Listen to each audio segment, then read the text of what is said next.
kita sekarang mungkin ada presentasi yang mau disampaikan ya Pak. Silakan Pak. Ya. Selamat malam, terima kasih Pak Tri, Pak Donald dan juga Ibu Vivi untuk kesempatan ini untuk bicara terkait AKR dan prospek AKR di tahun 2022 dan ke depan. Mudah-mudahan itu bisa menjadi satu reference untuk investor dan yang peserta yang sudah ikut webinar hari ini. Oke, izinkan saya untuk sharing presentation saya.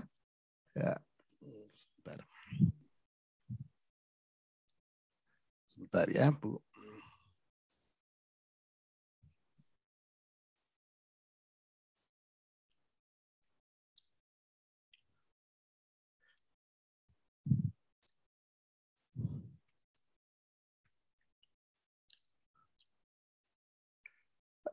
Bisa lihat screen saya?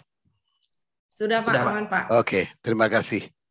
Ya, hari ini saya mau bicara terkait dengan satu mengenai performance AKR di tahun 2021, yang mana AKR sudah deliver very impressive growth ya di waktu pandemi di tahun 2020 dan juga di tahun 2021.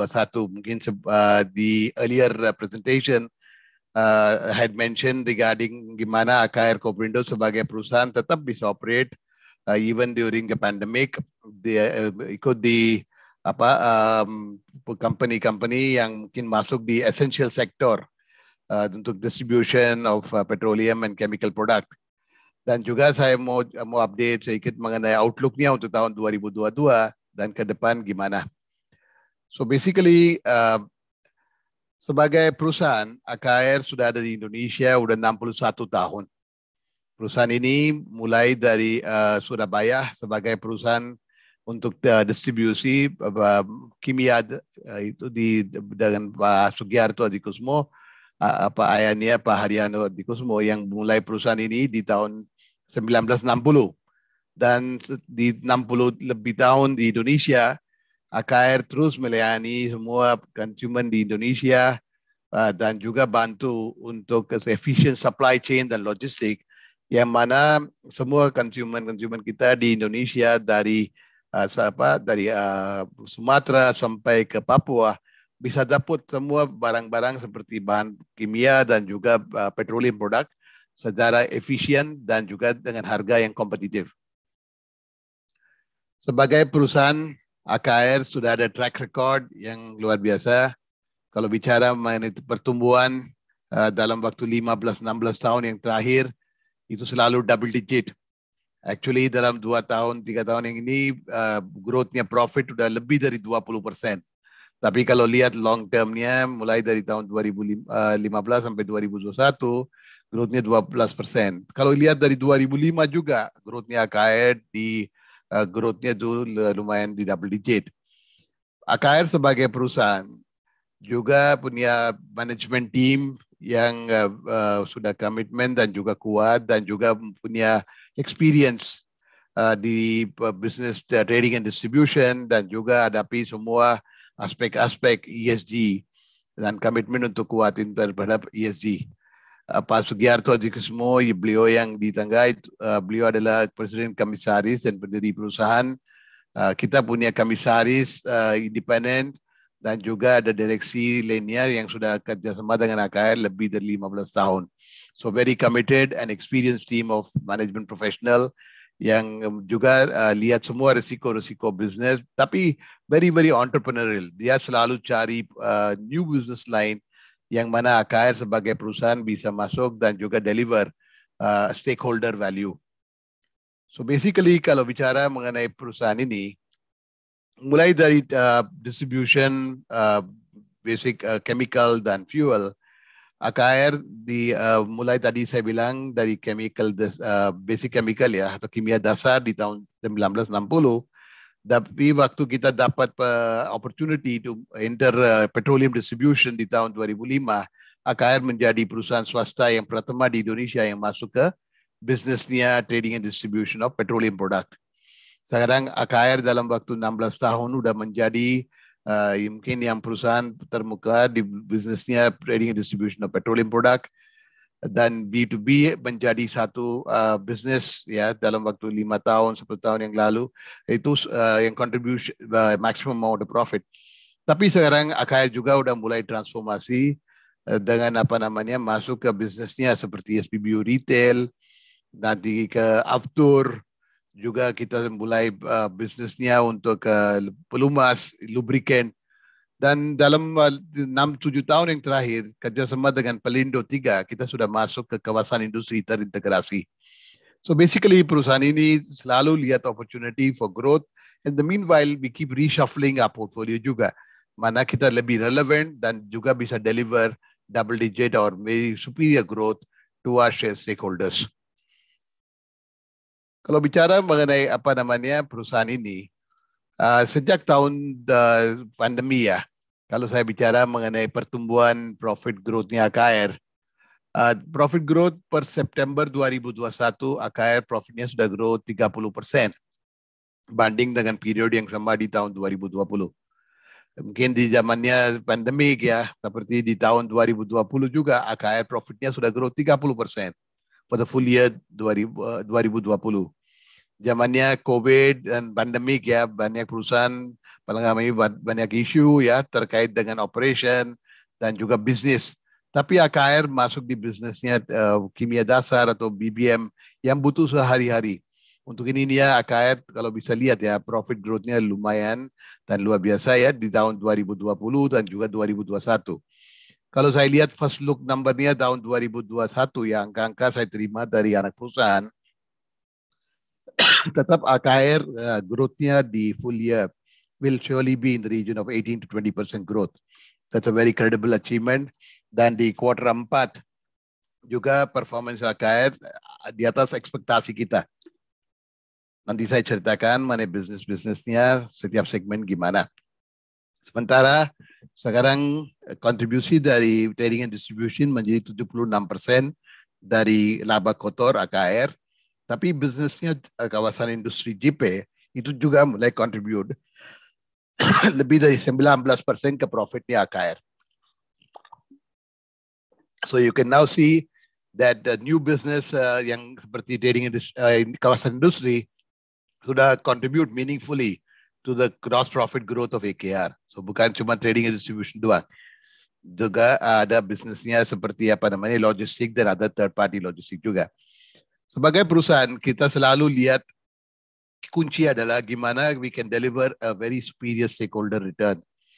Sekarang ROE AKR udah hampir 12%. ROA ini udah sekitar 5%. Target perusahaan adalah to reach at least about 15% ROE dalam waktu 3 tahun.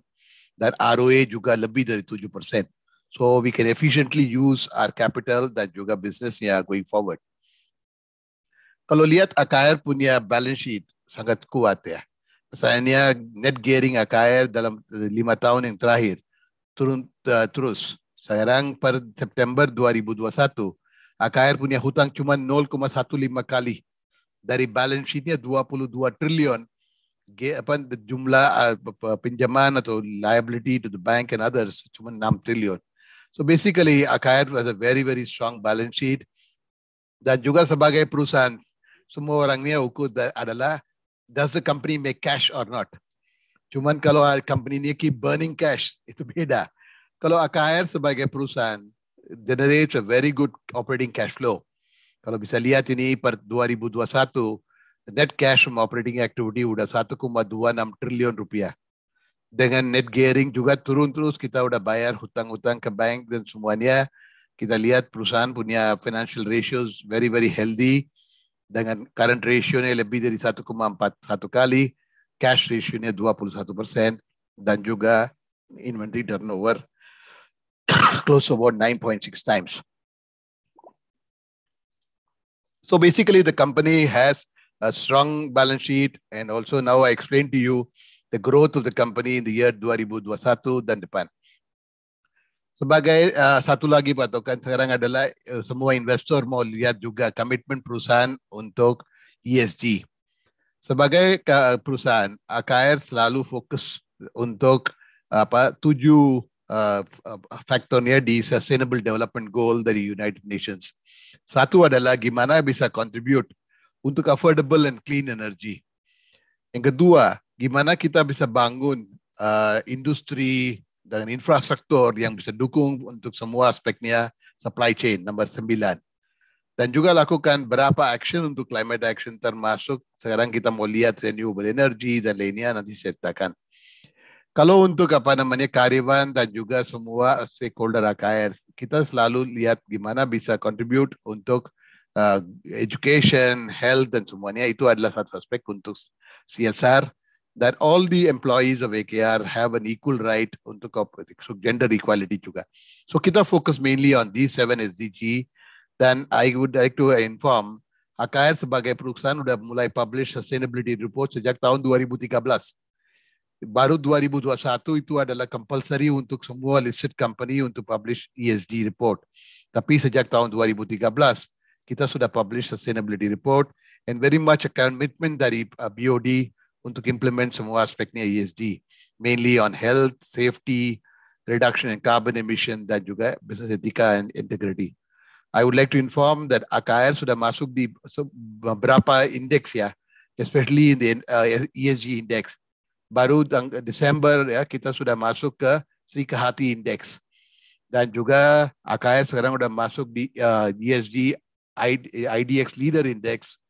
Dan juga di LQ45 ada baru indeks yang meluncur. Ini semua bisa lihat itu adalah bukti gimana semua market ukur praktek di ESG di perusahaan.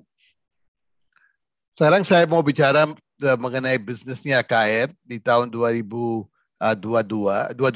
dan juga 22. Tadi saya bilang perdagangan dan distribusi BBM dan petroleum menjadi bisnis yang contribute maximum amount of profit to AKR. Kalau 9 bulan 2021, revenue dari perdagangan distribusi sudah naik 24%. Dan kuartal 4 juga performance-nya atas ekspektasi kita. Dan kita sudah penuhin semua target-target yang kita udah guiding ke market dan juga internal target. So we are in a position to say that we have met all our target untuk volume, untuk margin dan semuanya. Laporan keuangan sekarang dalam audit dan mudah-mudahan di bulan Maret Bapak Ibu bisa lihat performance AKR di distribution of trading and distribution. Dan kita dukung pemerintah punya program untuk biodiesel. Semua solar yang kita jual ke industri, retail, semua itu sudah ikut program pemerintah untuk B30. Dan sebagai perusahaan, AKR bukan seperti trader. Kenapa di dalam 15 tahun atau 5 tahun, AKR terus bisa dapat profit? Kalau harga minyaknya naik turun drastis ya. Tapi sebagai perusahaan, kita nggak mau ambil risiko sama sekali untuk harga. Harga itu kita pass through dengan formula base. So despite AKR see the price of oil go up or down, we don't take any risk on oil price. So summary untuk distribution of petroleum product tahun 2021, we are able to meet a target for volume. Dan mungkin kita expect a strong quarter for the next year too. Sebagai bisnis, AKR sudah punya infrastruktur. Kenapa AKR menjadi one of the biggest private sector player di petroleum and chemical? Kita punya infrastruktur di semua tempatnya di Indonesia dengan jumlah tangki terminalnya lebih dari 17 lokasi. Kalau di swasta, kita yang punya terminal dan kapasitas yang paling besar di private sector. Dan juga itu gak cukup cuma untuk physical infrastructure. Kita juga sudah invest untuk IT. Dan juga di dalam 2 tahun yang terakhir, kita sudah integrasi semua sistemnya dan upgrade sistem. Yang mana karyawan-karyawan AKR, marketing AKR bisa duduk dimanapun. Dia tetap bisa enter orders, monitor supply. Customer kita bisa tahu kapan dia terima barang.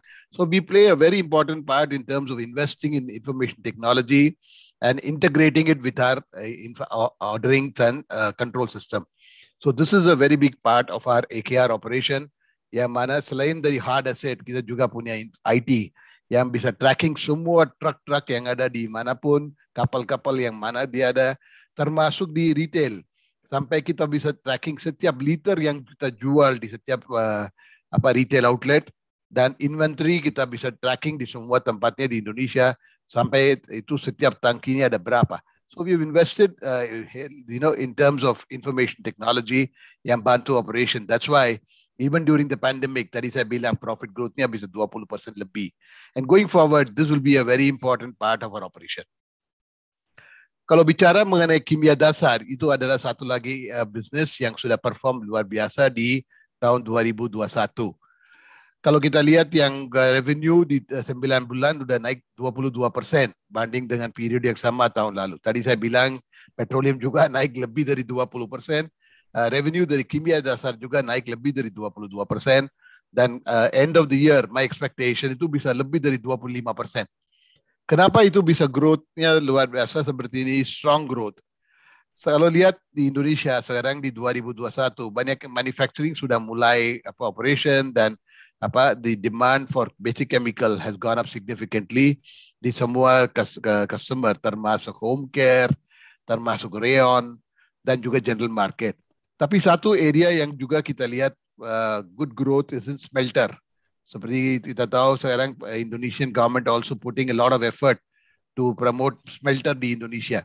Kalau smelter seperti bauxite atau mungkin copper atau apa, butuh banyak chemical. So basically dengan prinsipal kita Sahimas, kita lihat demandnya untuk chemical juga sudah lumayan naik di tahun 2021. Harga juga naik tahun 2021, especially dengan demandnya chemicalnya naik dan supply-nya dari negara seperti China sudah kurang. Masalahnya China udah tutup banyak pabrik-pabrik di tahun 2021. I think as far as 2022, we are still very optimistic that the demand for chemical will be supported by GDP growth. Seperti Bank Indonesia sudah bilang itu mungkin ke 5-5,5% growth-nya tahun 2022. Itu juga bisa dorong permintaan dari chemical. Another aspect I would like to highlight, kenapa kuartal 4 menjadi kuartal yang luar biasa untuk KKR. Seperti Bapak Ibu tahu, sejak bulan Juni-Juli ada banyak isu logistik dan supply chain di dunia di banyak tempat di negara. Mau dapat kapal susah, untuk transportasi barang susah. Tapi AKR tadi saya bilang memiliki infrastruktur termasuk kapal, tanker dan semuanya. Dan kita sudah mulai planning untuk supply semuanya dari bulan Juni. Dengan itu tetap kita bisa deliver all the products to our customer and meet our budgets and expectations. So that's why I would say planning dan juga infrastructure is critical for the thing. Overall, a very, very good year di tahun 2021 untuk trading and distribution business, and it will contribute handsomely to the profit growth of AKR. Sekarang kalau lihat tadi saya bilang, transformasi AKR cuman bukan B2B aja, sekarang kita masuk ke retail juga. Sejak tahun 2010, AKR sudah masuk di bisnisnya retail dengan ada pompa bensin dan dengan mereknya AKR. Tapi sejak tahun 2018, AKR dengan BP sudah mulai buka petrol outlet ya, atau station yang jualannya produk non-subsidi. Kita sudah already sudah buka station ke-25 baru tanggal 7 Januari di Jalan Simprug ya, di Jalan Tukun Naik, Arif. Dan juga kita ada rencana untuk buka lebih dari 25-30 pompa bensin dalam tahun 2022. Semua lokasi kita already udah dapat lokasinya. Sekarang dalam izin perizinan dan juga perbangunan. Challenge cuma jualan BBM dengan teknologi aktif. AKR juga kerjasama dengan mitra lokal seperti Alfamart, ada kopi Tuku, kopi Kenangan, QSR, juga ada lubricant dan semuanya. So bisnis ini kita juga mau fokus. So basically the contribution dari B2B ada, tapi juga dari retail. Dan juga kita lihat pasar ini sangat besar. Retail atau gasoline market is growing at a very rapid pace. Dan BP dan AKR dalam waktu 10 tahun mau buka sampai 350 outlet di Indonesia. So basically contribution from growth will come not only from industry, tapi juga dari retail. Dan sekarang kita juga fokus untuk renewable dan juga cleaner energy. Satu inisiatif yang kita lakukan di proyeknya JP adalah gimana kita bisa install rooftop solar panel. First pilot panel already sudah install dan sekarang sudah mulai commissioning. ke depan kalau ada kesempatan untuk electric vehicle, kita lihat yang ada National Energy Grand Strategy dibilang Indonesia butuh sekitar 25,000 electric vehicle outlet by 2030.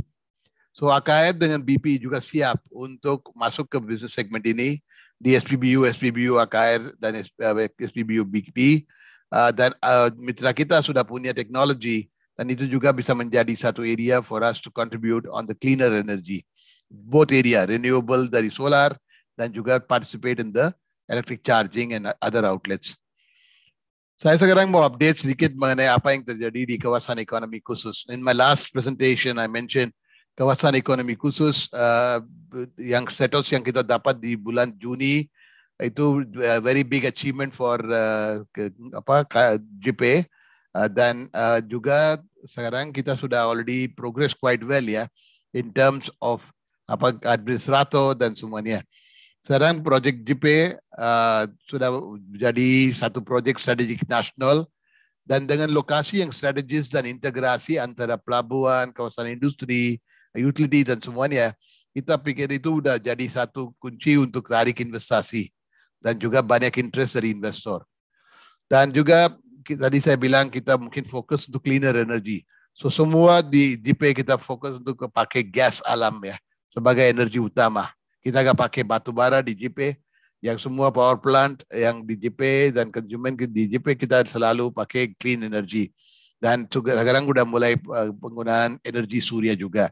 Kita lihat dengan area ini lebih dari 2,000 hektar lebih, kita bisa pasang renewable solar energy hampir 180 sampai 100 megawatt di rooftop dan juga floating.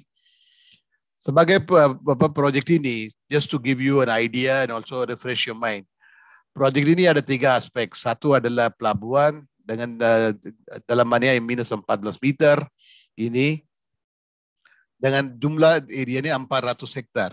Already tempat ini sudah already reclaim dan juga already sudah operational. Ini sekarang kita sudah expand jetty-nya sampai 1 kilo dan capacity dari jetty juga sudah sekarang 5,6 juta metric ton. Kawasan industri itu 1.800 hektar yang sudah langsung integrasi dengan pelabuhan. Itu basically bisa kurangin cost logistik dan semuanya. Dan kawasan penghunian atau perumahan itu 800 hektar, itu dari AKR Land.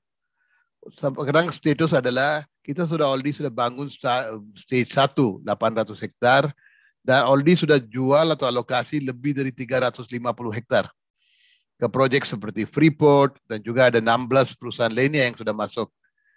Dan sekarang di kawasan Seaport, fase 1 tadi saya bilang ini already sudah selesai 115 hektar. Dan jetty-nya sampai 1 kilo sudah already selesai.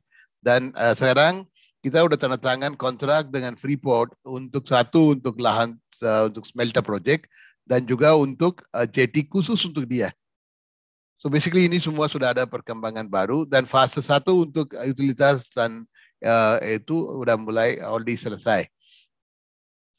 Sebagai perusahaan, update untuk KIK adalah setelah kita sudah dapat status sebagai KIK, kita kerjasama dengan pemerintah untuk tunjukkan kantor KIK administrator. Kenapa kita butuh administrator? Itu adalah administrator adalah orang yang bisa bantu untuk semua aspeknya untuk buka industri di satu lokasi, seperti one shop window lah. So basically, sekarang semua persetujuan investor bisa dapat dalam bawah satu atap. Dan juga semua yang facility yang investor minta itu juga langsung bisa approve. Termasuk satu untuk insentif fiskal, tax holiday 10 sampai 20 tahun. Siapapun mau invest di JP bisa sekarang dapat 10 sampai 20 tahun tax holiday, corporate taxnya 0. Dan juga semua tempatnya di JP termasuk pelabuhan, kawasan industri sudah masuk dalam bonded zone. So tidak ada PPN, tidak ada VAT, biaya masuk dan semuanya. Dan juga ada beberapa non-fiscal benefit juga termasuk siapa mau beli tanah bisa dapat HGB hingga 80 tahun. Biasa itu 30 tahun di industri kawasan industri lain. Dan juga ada banyak insentif untuk ke imigrasi, tenaga kerja dan lain-lain. Dengan itu kita mungkin fokus untuk tarik investasi ke JP. Tapi target industri adalah heavy dan industri 4.0. Kenapa gak masuk ke tempatnya seperti labor intensive industry, tekstil itu semua. Industri-industri seperti itu gak butuh pelabuhan atau apa. Tapi industri seperti logam, kimia, smelter, itu butuh pelabuhan, itu butuh juga utilitas yang menjadi recurring income ke JP. So sebagai gambaran, sampai sekarang Pelindo dan AKR sudah invest 8,4 triliun di proyek ini. Artinya 30% dari balance sheet AKR adalah di JP. Dan itu dalam cost. Kalau kita bisa monetize itu, kita estimasi itu bisa contribute significantly to the EBITDA and profit growth of AKR. Dan kita tidak ada sama sekali hutang di JP. So all this is from equity. So there's no hurry to sell off the land. Dengan itu, kalau kita bisa jual antara 40 sampai 50 hektar per tahun, plus ada income dari proyeknya Freeport dan lainnya, kontribusi dari JP, tadi saya bilang 19% dari laba kotor, itu already dari JP. Perkiraan saya itu bisa lebih dari 30% dalam waktu 3-4 tahun. Dan tahun 2022 juga iklim investasi sudah lebih baik. Mudah-mudahan kita bisa jual lebih banyak ke dana ya, dan juga dapat recurring income dari leasing dan others. So sebagai gambaran, AKR sudah invest lebih dari 11 triliun dari cash flow dan juga ya, aktivitas divestasi yang dilakukan. 7,4 triliun kita udah biayain untuk capex dalam 5 tahun yang terakhir. Kita juga bayar lebih dari 3,6 triliun sebagai dividen ke pemegang saham. So people ask me what is the capex plan untuk 2022? Mungkin nggak besar seperti itu. Mungkin sekarang adalah waktu untuk kita bisa realize the value for all our asset. Dan kalau lihat harga saham Akra, ya waktu pandemi di tahun 2020 jatuh, tapi kita support dengan stock buyback dan juga profit growth yang tadi saya bilang di double digit ya. Harga saham Akra sudah naik 20% lebih daripada sebelum COVID. Dan juga masih itu, even after a spectacular rise in the price, masih the share price is still very reasonable untuk investor. Masih di 15 kali PE 2021. Kalau lihat 2022 ya, mungkin this will be less than 13 times. Dan juga price to book value of 1.8 times. And also, AKR sebagai perusahaan selalu bayar very handsome dividend, very good dividend. Yieldnya sampai 4%. So basically, we have been paying more than 493 billion rupiah di tahun 2021 untuk dividen. Tahun ini juga kalau profitnya bisa growth ya, kita bisa bayar dividen lebih dari 50% ke pemegang saham. So we reward our shareholders also. So basically, I would like to conclude this presentation and take questions. And if you have a question, please feel free to ask. Terima kasih. Oke, terima kasih Pak Suras Fembu. Presentasinya bagus sekali. Juga kinerja Akra juga cukup bagus sekali ya Pak di tahun kemarin ya. Ya Bu. Juga Akra pun stock split ya Pak. Betul. Stock yeah. split. Stock split. Oke. Like a bird on a tree, I'm just sitting here. I got time, it's clear to see. From up here, the world seems small. We can sit together. It's so beautiful, you and me. We meant to be in the great outdoors, forever free.